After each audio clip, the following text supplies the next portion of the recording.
প্রতিবাদের সঙ্গে চিকিৎসা প্রদানের উদ্দেশ্যে অভয়া ক্লিনিক রায়গঞ্জে। রবিবার হাসপাতালের বহির্বিভাগ বন্ধ, তারই মাঝে রায়গঞ্জ গভর্নমেন্ট মেডিকেল কলেজ ও হাসপাতালের জুনিয়র চিকিৎসকদের উদ্যোগে আয়োজিত হলো অভয়া ক্লিনিক। অভয়া ক্লিনিকের এটি তৃতীয় দিন। মূলত আরজিকর ঘটনার সঠিক তদন্ত ও বিচারের দাবির পাশাপাশি প্রান্তিক মানুষদের পরিষেবা অব্যাহত রাখতেই এই উদ্যোগ বলে জানিয়েছেন উদ্যোক্তারা। রায়গঞ্জ মেডিকেল কলেজের ইন্টার্ন চিকিৎসক ডক্টর মিনহাজ কবির জানান, যতদিন বিচার না পাওয়া যাবে ততদিন অভয়া ক্লিনিক চালু থাকবে। প্রান্তিক মানুষদের পরিষেবা প্রদানের পাশাপাশি তাদের মধ্যে আরজিকর ঘটনা সম্পর্কে বেশি করে অবগত করার লক্ষ্যে এই কর্মসূচি সপ্তাহে একদিন বা দুদিন করে চলবে বলে জানান তিনি। প্রতিদিন নবান্ন ও গতকাল কালীঘাটে বৈঠকের কথা হলেও তা ভেস্তে যায় তার মূল কারণ লাইভ স্ট্রিমিং। এই সম্পর্কে তিনি জানান, এখন এই ঘটনাটি শুধু ডাক্তারদের মধ্যে সীমাবদ্ধ নয়, তার প্রভাব বাংলা সহ দেশ বিদেশে ছড়িয়ে পড়েছে। তাই সকলেই জানতে চান কি হচ্ছে, কিন্তু প্রশাসনিকভাবে তাতে সম্মতি না দেওয়ায় বৈঠক আটকে যাচ্ছে বারে বারে। এমনকি ইতিমধ্যে তথ্য প্রমাণ লোপাট মামলায় গ্রেপ্তার করা হয়েছে ডক্টর সন্দীপ ঘোষ সহ একজন ওসিকে, যা প্রমাণ করে শুরুর দিক থেকে তাদের দাবিগুলো সঠিক ছিল। তাই সঠিক তদন্ত হলে আরও অনেক সত্য উন্মোচিত হবে বলে জানিয়েছেন তিনি। অপর এক ইন্টার্ন চিকিৎসক ইসবা ফারিন জানান, 5 দফা দাবিতে তারা এখনো অনড়। এমনকি প্রশাসনিক উদাসীনতায় তারা মর্মাহত বলে জানিয়েছেন তিনি। গতকাল চিকিৎসকদের উদ্দেশ্যে বলা, দেরি করার জন্য আর দেখা করা সম্ভব নয় বলা ঘাড় ধাক্কা দেওয়ার সামিল। তাই প্রতিবাদে অন্যতম হাতিয়ার হিসেবে তারা বেছে নিয়েছেন অভয়া ক্লিনিক। এখানে রোগীদের পরিষেবার পাশাপাশি বিনামূল্যে ওষুধও তুলে দেওয়া হচ্ছে। তিনি বলেন, উদ্দেশ্য একটাই, আন্দোলনের পাশাপাশি সাধারণ মানুষের পরিষেবা যেন ব্যাহত না হয় এবং আরও বেশি সংখ্যক মানুষ যেন এই আন্দোলনে সামিল হন। ইন্ডিয়ান মেডিকেল অ্যাসোসিয়েশনের জেলা সম্পাদক ডক্টর সোমনাথ চট্টোপাধ্যায় জানান, রাজনৈতিক রং নয়, ব্যক্তিগত উদ্যোগে চিকিৎসক হিসেবে এখানে এসেছেন তিনি। বিশেষত জুনিয়র চিকিৎসকদের দৃঢ়তাকে সাধুবাদ জানিয়ে বলেন, তারা মাটি কামড়ে এই আন্দোলন করেছেন বলেই এই ঘটনায় কিছুটা হলেও গতি এসেছে। এই প্রসঙ্গে তিনি বলেন, ডক্টর সন্দীপ ঘোষ আর্থিক দুর্নীতির পাশাপাশি তথ্য প্রমাণ লোপাট মামলায় গ্রেপ্তার হয়েছেন। পালিয়ে বেড়াচ্ছেন এক ওসি। তিনি আরো বলেন, লাইভ স্ট্রিমিং এর দাবি ভুল নয়, কারণ প্রায় 27টি দেশে চলছে এই আন্দোলন। তাই সকলেই জানতে চান এই ঘটনার বিচার কি হচ্ছে। তবে চিকিৎসকদের এই আন্দোলনে শাসক দল এখন কি পদক্ষেপ নেয় সেদিকেই তাকিয়ে সকলে।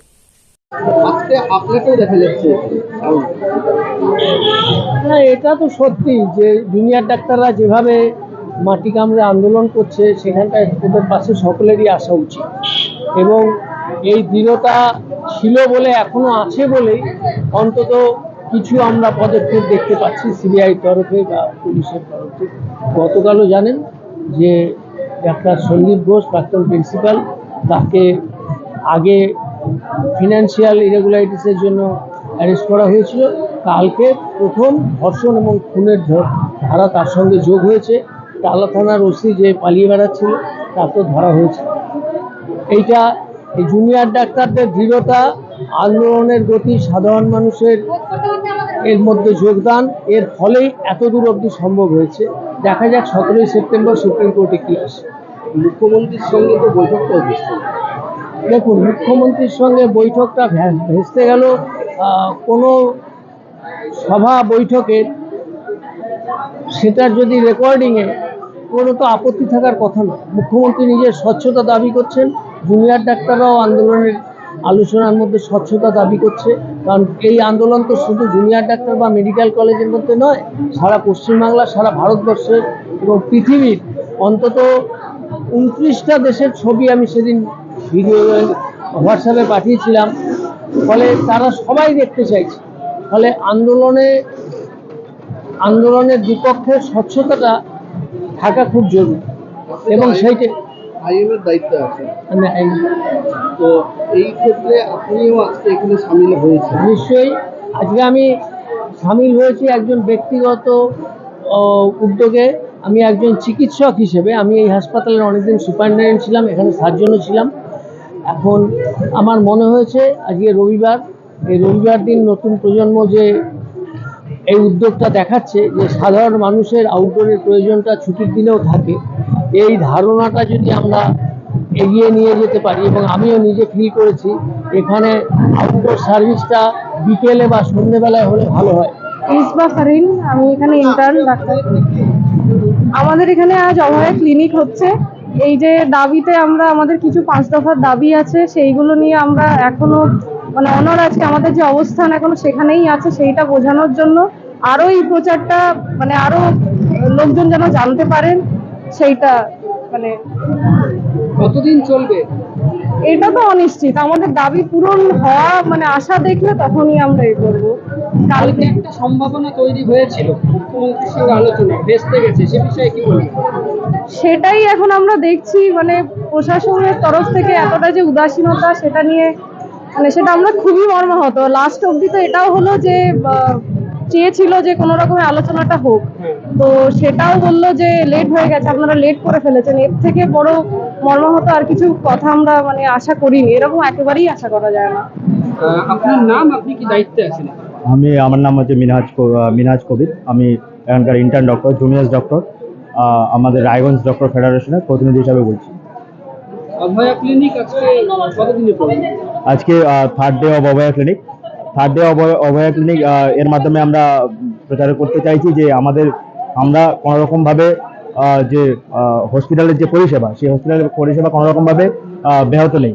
আর এই যতদিন না আমরা বিচার পাচ্ছি, অভয়া দিদির যতদিন না আমাদের কাছে বিচার আসছে, ততদিন আমরা এই অভয়া ক্লিনিক সারা দেশে ছড়িয়ে দিতে চাই। সব জায়গায় হবে, আর রায়গঞ্জে তার থেকে পিছিয়ে নেই। ঠিক আছে, আমাদের যে WBJD এর তরফ থেকে ওখানে অভয়া ক্লিনিক চলছে, রায়গঞ্জেও সেই একই তাল মিলিয়ে চলছে। আমরা তার জন্য সপ্তাহে 2টো করে ক্যাম্প করছি। এর আগে একদিন ক্যাম্প হয়েছে, আজকে থার্ড ডে অভয়া ক্লিনিক। আজকে রবিবারে যেন কোনো স্বাস্থ্যের ব্যাহত না হয়। শুধু আইপিডি রোগীদের জন্য না, যারা ওপিডি বেসিস রোগী দেখা তারা যেন দেখতে পারেন। আর কি যে রিমোট এরিয়াতে যে রিমোট এরিয়ার লোকজন আসেন হসপিটালে, গভর্নমেন্ট হসপিটালে, সেই রিমোট এরিয়ায় যেন আমাদের এই দাবি ছড়িয়ে পড়ে। সেই জন্য এই দাবি যেন সারা প্রত্যন্ত গ্রাম থেকেও উঠে আসে যে জাস্টিস ফর অভয়া। এই দাবি যেন কোনোভাবে ধামাচাপা না দেওয়া যায়। মুখ্যমন্ত্রীর সঙ্গে কালকে জুনিয়র ডাক্তারদের বৈঠক একদম বৈঠকই হয়নি। কি বলবেন এই বিষয়ে? দেখুন, পরপর 2টো জায়গায় যেখানে মানে হওয়া একটা নবান্ন, কালকে কালীঘাট, সেটা হয়নি। কিন্তু সেটা হয়নি সেই একটা জিনিসকেই সামনে রেখে, সেটা হচ্ছে লাইভ স্ট্রিমিং। কাটা তার ছিল লাইভ স্ট্রিমিং, সেটা আমাদের ন্যায্য দাবি। এই জন্য সেটা এই আন্দোলন শুধু জুনিয়র ডাক্তারদের আন্দোলন না, এই আন্দোলনের পিছনে এখন সারা বাংলার লোক জুড়ে গেছেন।